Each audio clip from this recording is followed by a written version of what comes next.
I will never forget December 27th, 2015. I was lying down in the sand at Fort Myers Beach, 1,000 miles from home. I just had a pizza and a beer at a nearby beach bar. It was high noon. The sun was out. The waves were calm and light. I hear my phone text alert, and I thought about ignoring it, but I didn't. And the text read, "I'm so sorry. Daniel was my best friend."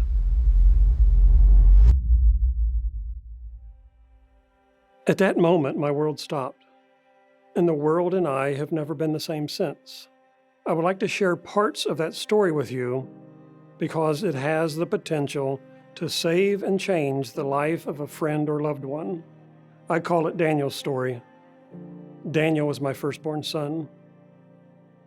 This story is one that thousands of families have experienced, including my own. I have watched in horror and tragically lost my cousin Dirk, my nephew Andy, my stepson Zach, my only brother Ron, and my firstborn son Daniel, all to opioid addiction. 4 of those 5 started with prescription opioids.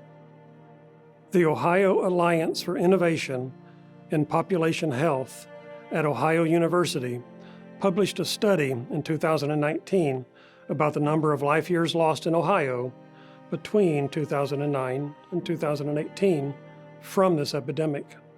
Its findings were that more than 1 million life years had been lost in Ohio alone. My family lost 160 life years.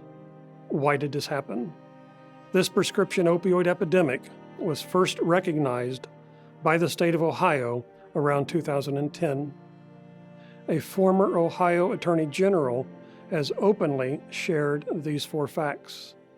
The average opioid prescription in 1997 was 7 pills. By the year 2010, the average opioid prescription grew to 67 pills, nearly a 900% increase. 3/4 of heroin users started with prescription opioids. The pain med problem has fueled the heroin epidemic. Currently, the state of Ohio's prescription drug monitoring program called OARS contains a yearly legislative report.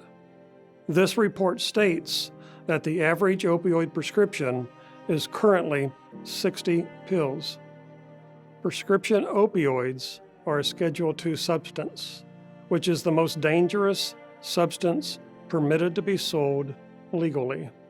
A Schedule II substance carries this definition: substances with high potential for abuse, with use potentially leading to severe psychological and physical dependence. The primary medical brain disease of addiction is considered in the medical journals as chronic and progressive, if left untreated, can be fatal. When I lost my oldest son Daniel to this epidemic, I had not yet made the strong connection between prescription opioids and heroin. I learned too late that they are nearly one and the same as to how they affect the brain once ingested. Heroin is an opioid. I wish someone would have educated me 2 decades ago about what addiction is and is not. I carry a lot of remorse now, knowing I have made some very bad mistakes as a parent, as a family member, towards those that battled this disease in real time in front of me. I wish I had understood this simple medical conclusion about addiction. For a medical condition to be elevated or classified as a disease, it must pass 3 criteria. Number 1 is it must be detrimental to your health. Addiction is often fatal. Number 2, there must be a specific set of signs and symptoms. With addiction there is. And number 3, the most important, there must be a medical test that when given is always abnormal. Did you know that fibromyalgia is not classified as a medical disease, but addiction is? With addictions to chemicals, there's clearly a medical test. That test is a brain scan. Someone in the throes of addiction, weeks sober, will often show substantial reduced brain activity in the frontal lobe area compared to someone not battling addiction. Your frontal lobes control your cognitive decision-making processes. Most people look at addiction as simply a daily choice by an individual. That is not the case once the disease stage begins. Addiction to a Schedule 1 or 2 substance is chronic and progressive like cancer. Let's say everyone here started smoking at 18 years old. A number of you will develop lung cancer because of smoking. A number of you will not. The reason for this is genetics. You have very little, if any, control over who develops cancer and who does not. The same basic theory works for who develops addictions and who does not. There are 2 other potential factors involved in developing addiction besides genetics. One factor is the untreated or undertreated mental health disorders such as anxiety, depression, panic disorders, ADHD, etc.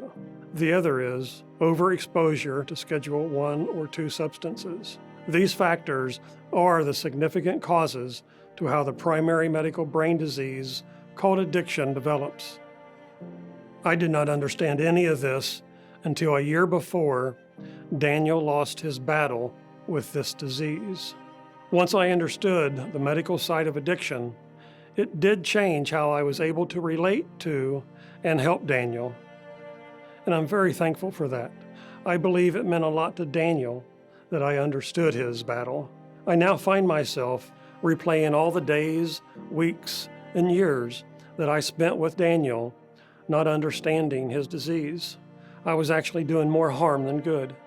What I just shared is medical science-based information, but yet the mainstream medical system denied my firstborn son his 9th consecutive Vivitrol injection, a non-addictive addiction medication that was working for him. This is what I call the medical discrimination of the disease of addiction. The vast majority of medical providers will prescribe opioids, knowing they carry the definition of a substance that has a high potential for abuse. With use, it can lead to severe psychological and physical dependence. While 99% of these medical providers will not help treat opioid addiction, should you develop opioid addiction. I was told by Daniel's primary care physician that it was his business decision to not treat addiction. Other excuses I have heard, they say they are not trained in that type of care. All the while, the system openly promotes office-based opiate treatment clinics without requiring substantial medical education about addiction treatment by its state licensing agencies. If you have ever filled out a medical questionnaire at a first-time office visit to a medical provider, you were most likely asked about your past family history, any cardiovascular family history, any colon cancer family history, any breast cancer family history, because they know genetics is a huge factor in your chances of having the same results. Not once have I been asked about my family history of addiction. If they had, I would have answered. My father, Ron, battled alcohol addiction for 50 years. My grandfather, Bruce, battled alcohol addiction. My great-grandfather, William, battled alcohol addiction. 2 of those 3 died from that disease. In the mid-1990s, the mainstream medical hospitals had residential addiction treatment floors or wings dedicated to the disease of addiction. I know because I visited 2 of my close family members inside these systems. These hospitalized treatment wings were done away with by the end of the 1990s. Ironically, this is the same period that mainstream medical began dispensing opioids for the first time inside primary care facilities for long-term pain. This is why the 900% increase in prescription opioids occurred. Dose till the pain is gone was one pharmaceutical sales pitch. Many of these problems could easily be reversed, but even the obvious common sense corrections have not yet occurred. After Daniel's passing, I was more than very distraught. I forced myself to rewind Daniel's life and to educate myself about this subject. The more I learned, the more infuriated and distraught I became. I learned my son had the DNA that made addiction highly probable. I had learned that mainstream medical openly began to increase prescription opioid dispensing by 900%. I had learned that they stopped treating addiction inside mainstream medical hospitals. Once I connected these dots, I went to the state capitol weekly for 18 months as a private citizen with the sole purpose of changing this broken system. I hired a lobbyist out of pocket to help me advocate for changes. I walked out with Daniel's Law, but it was not the reform hopes I had started with. I also filed a wrongful death civil suit. I walked away with a settlement. Now my daily morning prayer ends with, "Daniel, I still love you. Please forgive me for not having done more." I hope you now have a little more knowledge about this subject.